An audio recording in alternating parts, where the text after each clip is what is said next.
Hello everyone, Skeelsy here, coming at you with number 2 of the driving vlog series that I'm currently doing.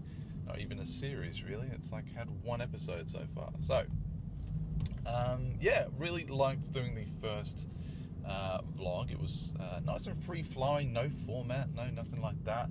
Just pretty much me, you, and the camera, and I liked it a lot. So I've got a couple of errands I need to run today, so I thought I'd do another driving vlog.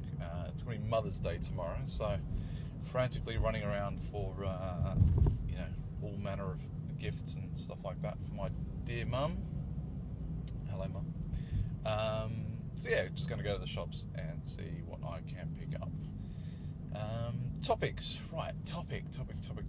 It occurred to me the other day that you know, 60 or 70 videos into my YouTube channel, you don't really know all that much about me. So I thought what I might do is a driving vlog equivalent of like Draw My Life kind of thing. So, so yeah, this is a little bit about SkeelsyShoota.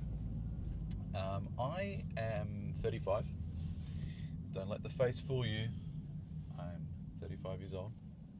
I live in Sydney, Australia, a suburb of Sydney, Australia, but I was actually born in the UK.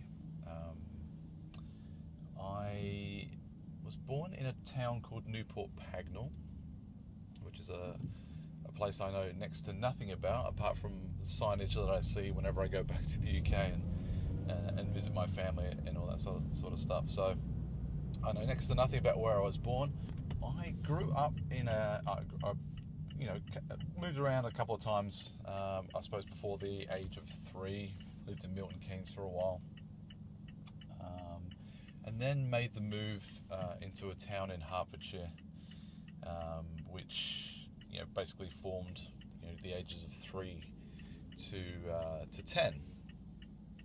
Flash forward to probably 1989, and we get gathered around the table by my dad, who at the time and still, you know, went on to work for them for quite a number of years later.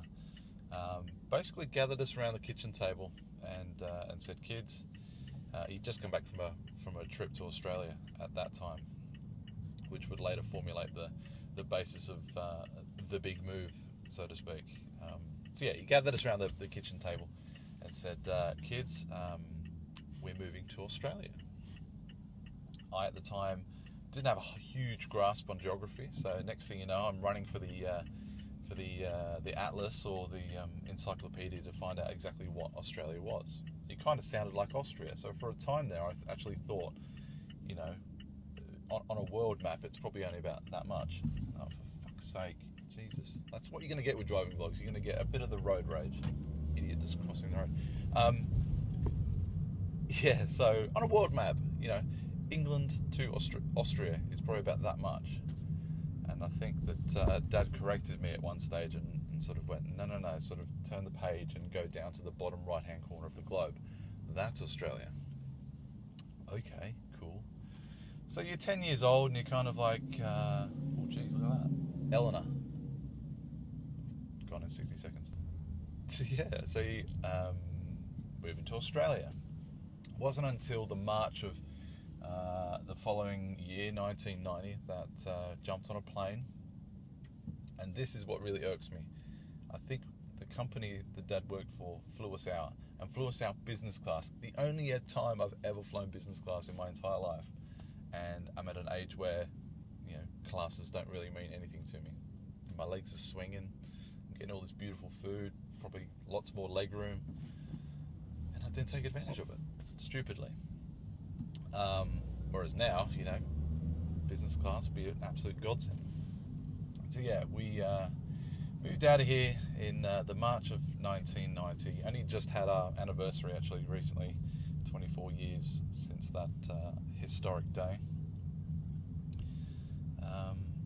And yeah, and I suppose the growing up in Australia, after spending essentially the first decade of my life in the UK, you still get to do some formulating as to what your what kind of kid or what kind of person you're going to be And that was kind of it was tough in a few ways. I mean, you go through primary school or lower school in the UK, as it's called, and then literally I was in a primary school for about 6 months before going into high school, which, looking back, was actually quite good, because it was like a reset. Like you weren't going to high school with an established group of friends that you took with you from primary school. So it's pretty much leveled the playing field completely. So yeah, high school, perfectly fine. Friends that I still have to this day. Let's flash forward to, I suppose, the beginning of my, working career, for lack of a better word.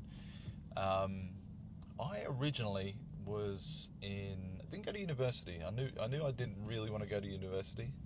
Didn't want to sort of head down that pathway. I wanted to get straight into the workforce, because I had a very keen interest in computing studies, and I suppose the basis of what would form IT, or my interest in IT at the time.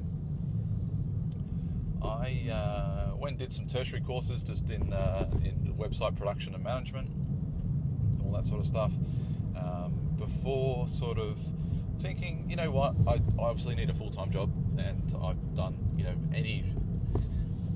I've done a multitude of full-time jobs in the past. I used to work for a fitness chain called Rebel Sport, which I was a fitness manager at one of the stores out where I lived, selling fitness equipment, which kind of got me started interested in the fitness side of things. I was a personal trainer for a while before realizing that it involved a lot of competing with already established personal trainers and all that sort of stuff.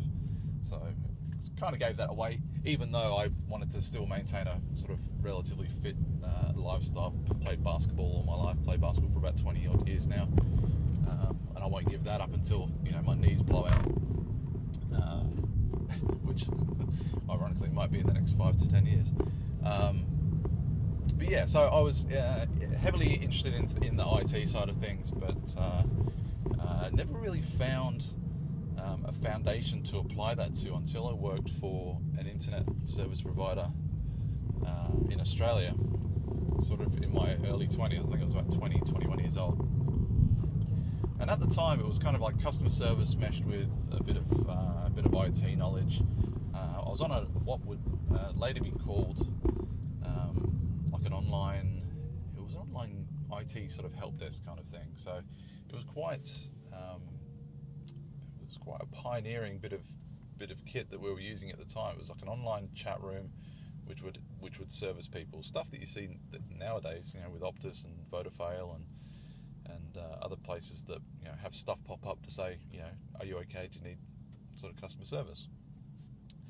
But over the course of that span of that role, I was seeing a lot of websites, and a lot of websites that were done really, really badly. And I come from a fairly creative family. My brother's a really good illustrator, and that's sort of like a side thing for him.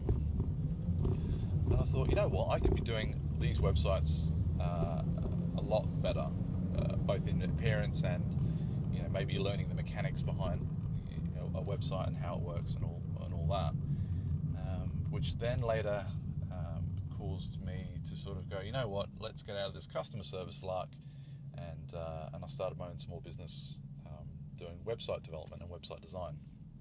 It was just something on the side, just something to get the experience up, so that I could then later go to, or at least go for interviews for actual graphic designers or web designer roles that would pop up, and actually be able to have a portfolio behind me. So that was good. I then went to I was there for a few years, and unfortunately got made redundant from them, and later went to work for pretty much the same company, the same management group, which later would make me redundant again. Goes to show you the state of the economy in Australia during the early 2000s and late 2000s, as it were. But I got my break. I got my break as a graphic designer working in-house for a telecommunications company, which I would later become redundant from. and then I went to where I'm currently at, where I'm a full-time senior web designer in Sydney, in pretty much the mecca of web design, or design in general, in Sydney. So that's kind of where I'm at in terms of my career. I'm at a bit of a crossroads though, because I've been thinking about, and the web industry is very dynamic in that it's it's always, you're always learning, and I dare say it's the same for a lot of other industries, but web design especially, there's always new technology, always new practices and mobile design is actually one of the biggest things that's been gaining in popularity the last couple of years. So I'm at a bit of a crossroads, and thankfully the business I work for at the moment is really adopting that at the moment. So it's not really a crossroads, but I dare say there'll be some interesting stuff ahead. But yeah, that's a little bit about, I suppose, me. Personally, I'm engaged. I got engaged to my beautiful girlfriend in December in New York City, when we're over there for Christmas. I'm a basketballer, like I said. I've been playing basketball for 20 odd years. I'm obviously a gamer, as you would see from my channel. Beard aficionado. That stuff doesn't happen by accident. Too much swag. But yeah, so yeah, it's Sydney, Australia. Beautiful place to live. I can't really see myself living anywhere else apart from maybe the UK, and we did think about that for a time there, but I think that sort of ship has sailed in that we're probably too far into the real world to sort of uproot and go live in the UK for a couple of years or whatever, even though it'd be brilliant. I want to travel a whole lot more, which would be great. So yeah, that's pretty much what you see as SkeelsyShoota. I've probably missed out massive patches of things that you potentially might have wanted to know about me. But yeah, that's pretty much it for the most part, and for the major aspects that sort of make up my life and what I do and all that good stuff. So thank you so much for watching. Got a couple of comments on the last vlog, which was really nice to see that a couple of you liked what had transpired and the whole vlogging concept. It's kind of new to me anyway, but I'm really liking it, and this thankfully was the first take, so I'll get home and uploading as soon as I can. But as always, leave a like and subscribe, share if you wanted to. I know there's a lot of good vlog channels out there, and I want to get better at doing things. Oh, you should have seen what I just saw. This truck just nearly creamed someone. Oh my god, it's terrible. But yeah, like, subscribe, and I'll see you on the next vlog. Bye.